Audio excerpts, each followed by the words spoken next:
We're Group 10 consisting of me, Lawrence, Alejandro, Jirina, Keja, and Iman. Our client is the Intergalactic Mobile Learning Center, which commissioned us to perform usability experience research on their application suite, WeCollaborify.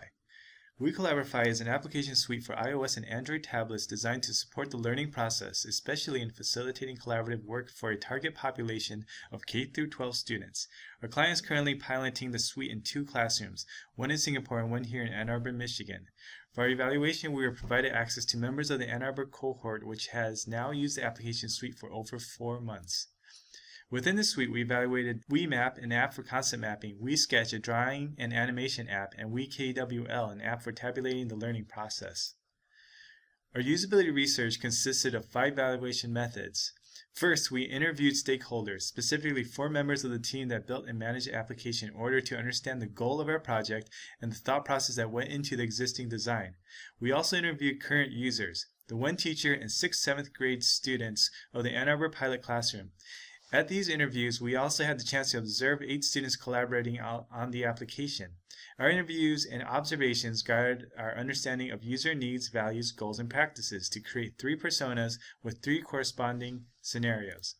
Next, we developed an online Qualtrics survey which was deployed as a class assignment by the teacher to all students in 2 classes to quantify aspects of user attitudes, behaviors, and characteristics.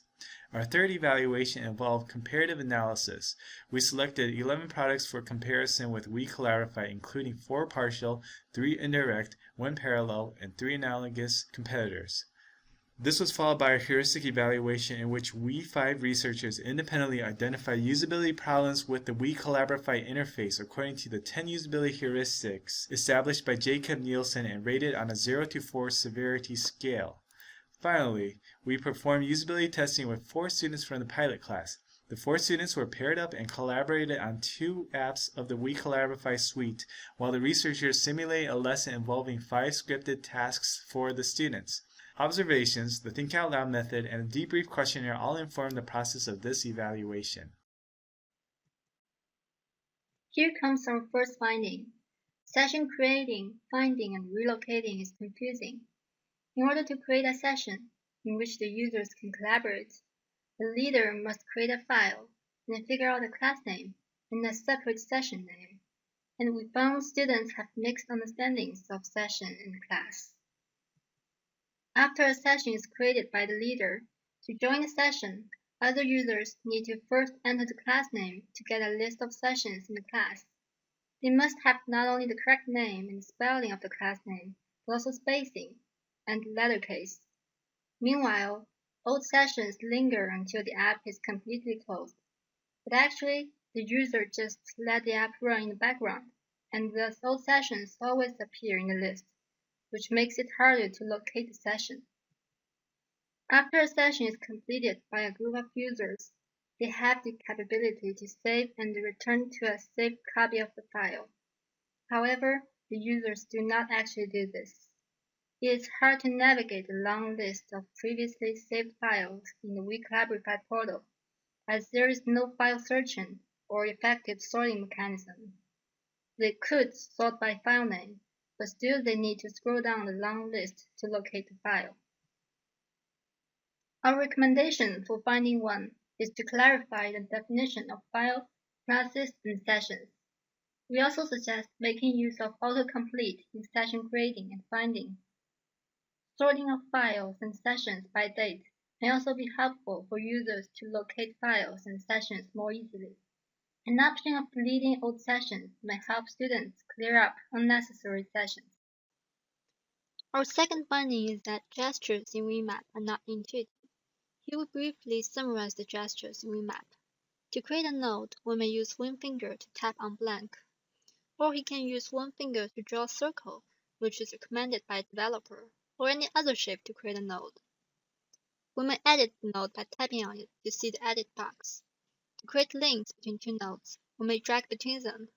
Dragging the node to an empty space will move the node. Pinching the screen will zoom in and out the map.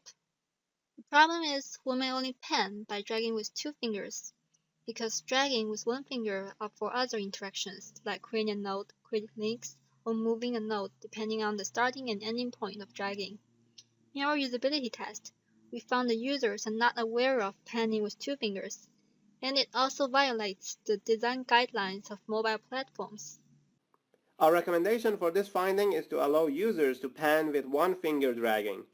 A further study on users' preference for creating nodes by drawing a circle is also recommended. If the users understand it as intuitive, we recommend keeping it, but disabling drawing any other shape to create a node. We also recommend giving more feedback on gestures. For example, when moving a node, the user should be able to see a shadow of the initial node under the dragging finger to understand the outcome of this interaction. Our third finding is that synchronous editing is anonymous and cannot be tracked. In our initial observation of a group WeMap activity, we observed the students complaining to each other about nodes being moved around without their approval. Our usability test debriefing confirmed that this is a consistent issue. Revision history is only visible when entering the map and cannot be recalled once it finishes loading. We recommended that the client add a method of being able to identify the collaborators within a given session. We also believe that they should provide a way for changes to be logged and saved, and for users to have access to that information. The main limitation of our studies was that we did not have enough time to test the apps. First, we were unable to evaluate and test all 4 of the WeCollaborify apps, all of which have different design elements and functionalities. Second, we were unable to perform full usability testing with the students because of time limits respecting their schedule. Finally, our group did not have access to Android tablets, the tablet of choice for the developer and the students. We tested instead on iPads, where the apps are downloaded separately instead of being combined in one platform. For future development, we recommend that the client perform a usability test on all 4 apps. We also believe that the client should test on naive users. We would like to thank IMLC, as well as Professor Yardi Schoenbeck and her graduate assistants for their work in SI 622.